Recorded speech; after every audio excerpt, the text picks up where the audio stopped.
Southark Spotlight is brought to you by Maxwell Hardwood Flooring. Maxwell Hardwood Flooring, located in Monticello, has been producing quality, solid, and engineered hardwood flooring for over 28 years. The company and sister companies, Ouachita Hardwood and Townsend Inc. in Warren, are proud to be providing American-made flooring to distributors and retailers from coast to coast while serving our local communities right here at home. Maxwell Hardwood Flooring, your best start for a great finish.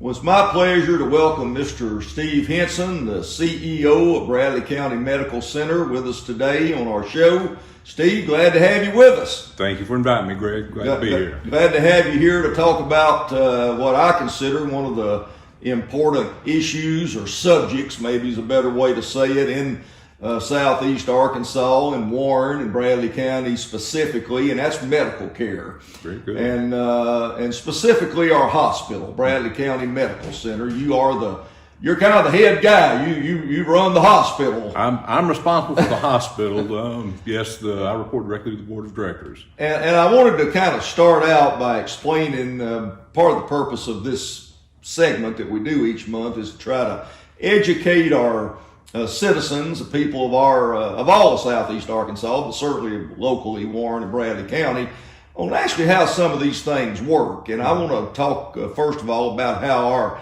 hospital is organized here. And this is nothing new. It's been this way for quite some time. But I'm going to let you respond to this. But generally speaking, the physical hospital facilities are owned by the county. As I understand the relationship, that's correct. So there is a lease agreement between the board and the county. As long as the hospital is an independent 501c3 under its current structure, then that lease agreement would move forward. But if something were to ever happen to the hospital in its current structure, then it is possible that the building and the contents would go back to the county. That's correct. Okay, so in a nutshell, kind of put it in layman's terms, which I try to do to make sure I understand right. The hospital board, the organization that runs the hospital, is an independent, non-profit that is correct. Organization. And then they, in effect, lease or have a lease agreement for the physical facilities of the hospital. That's correct. And then the board, so therefore the board of the hospital is the governing body. That is correct. They make you work for them. Right. They set the budget. They make the policy decisions, the whole thing. And then the board itself, the way it's set up by law, is that when there's a vacancy or a term is up, your members serve certain terms on the hospital board, then the other board members by law make recommendations or nominations, I guess would be the right way to put it, to the quorum court. That's correct. Of Bradley County, which then has to approve or take some kind of action, yes or no, on those appointments. That's correct. So under the bylaws, when a vacancy comes up, the board makes a recommendation, and the board does a pretty good job, I think, of trying to balance it out. You know, we have somebody strong in finances. We have somebody the board needs to be a representation of the community as a whole. Absolutely. So we have somebody representing finances. We have somebody representing school districts with school backgrounds. We have somebody representing farmers. We have somebody representing timber. So, you know, when you look at the background of the board, I think it pretty well matches the background, if you will, of Bradley County. And there is gender and racial diversity. That is correct. On the board also, which is good. You want everybody included in making those decisions. Certainly. Well, I just want to make sure our people here understand how this is set up. A lot of places in Arkansas, hospitals are private organizations, or they may be nonprofits, but they're private. Right. Well, this one's private nonprofit also, but then again, the facilities that were originally built and are there are owned physically by the county. That's correct. So again, with the lease agreement, and that's not an unusual structure for hospitals that in past years or decades have been county hospitals. When they converted over to 501c3, that's not an unusual structure at all. Yeah, not at all. How many beds do we have with our hospital here in Warren? Well, we're limited in licensure to 25 critical access beds. However, we're a critical access hospital, and the federal statutes that govern critical access hospitals say a maximum of 25 beds. You can have fewer, but 25 is the most you can have. And we have that 25 beds. We actually have 33 because we have a separately licensed 8-bed senior care unit. It's the terminology is a distinct part unit, completely separately licensed. So while it's part of Bradley County Medical Center, it's not part of the critical access hospital. Gotcha. Yeah, so 33 for us. Okay. Now, is that part of the facility operated by another company, or is that run by the hospital? No, itself? the hospital runs the it. hospital runs that itself. Yeah. Okay. My understanding is some years ago, and this may have been 20 years ago, but some years ago, it was actually an outsourced company, and that was brought in before my time. Gotcha. And the hospital runs it. Okay. Yeah. Now, the doctor's clinic across the street from the hospital, most everybody, a fairly new facility, Sure. and been there too terribly. A very nice facility, by the way, right across Central Street from the main hospital. Now, the hospital also owns that. Is that correct? That's correct. So it's a rural health clinic designation, but it is our clinic. It's our employees that are in there. The 2 physicians and the 2 advanced practice nurses that see patients in that clinic are, in fact, hospital employees. Okay.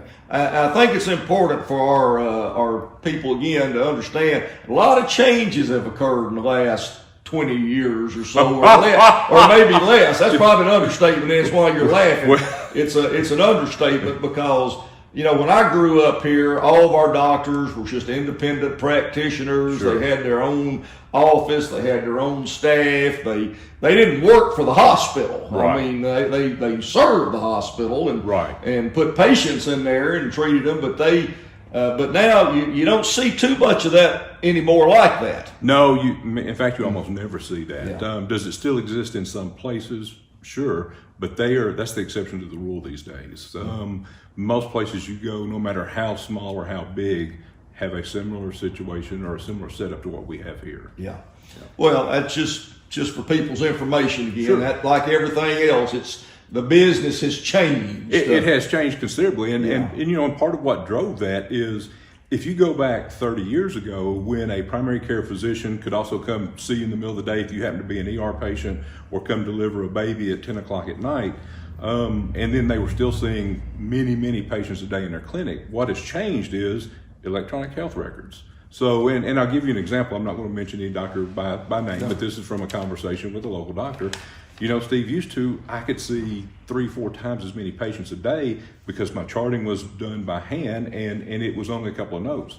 Well, all the regulatory requirements these days, it takes me anywhere from 20 to 30 minutes per patient to document when I see you. So you come to me with a strep throat, maybe that's only about 20 minutes worth of documentation, but you come to me with a complex problem and I'll spend half an hour documenting on seeing you for 3, 4, 5, 6, 10 minutes. Yeah. And that's what has really changed. You know, doctors simply didn't have the time in the day anymore with all those documentation requirements to do the volume of work and everything they were doing. And that's part of what drove the change.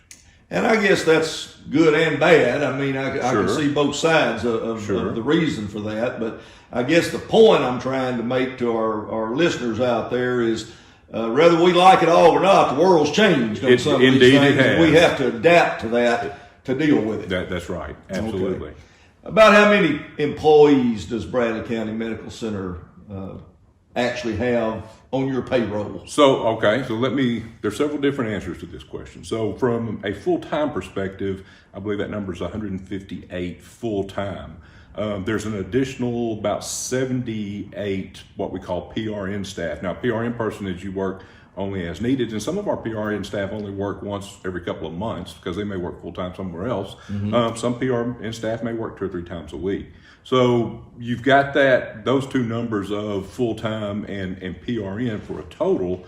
But typically what we run is somewhere right around 160 what's called FTEs, full-time equivalents, each month. So we are, the worked hours are about 160 FTEs at any given time. Now, that's work, not paid. Paid FTEs are usually about 13 or 14 more than that because somebody's on vacation using their PTO benefits, or somebody was sick, or somebody unfortunately was off for 2 weeks with a COVID quarantine.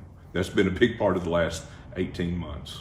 Well, obviously it takes some people to run a full staff, full service, as we would say, hospital. It does. Because you're 24/7. That's correct. And that includes Christmas Day and every other day. I mean, there's no shutting it down. No, I mean, it's round the clock, and you got to have the staff. Absolutely.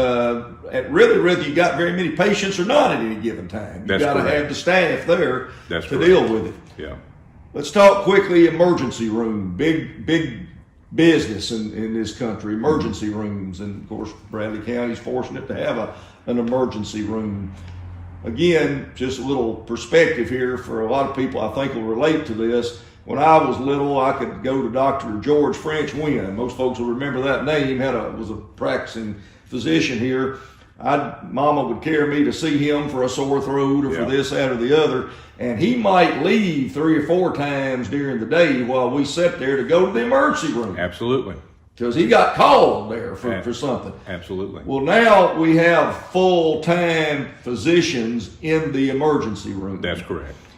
But in the case right now, we contract that out to a company that, is that correct? That's correct. We're contracted with a company called ESS out of Texas, out of the Dallas area. Okay. And so they in effect staff the emergency room with do. doctors. That's correct. Okay. Well, the nurses work for our hospital. The nurses are our employees. Are our employees, but these doctors are staffed by this private company. That's correct. Which in effect, Bradley County Medical Center pays them to operate our That's correct. emergency room or serve the emergency room. Right. That's correct.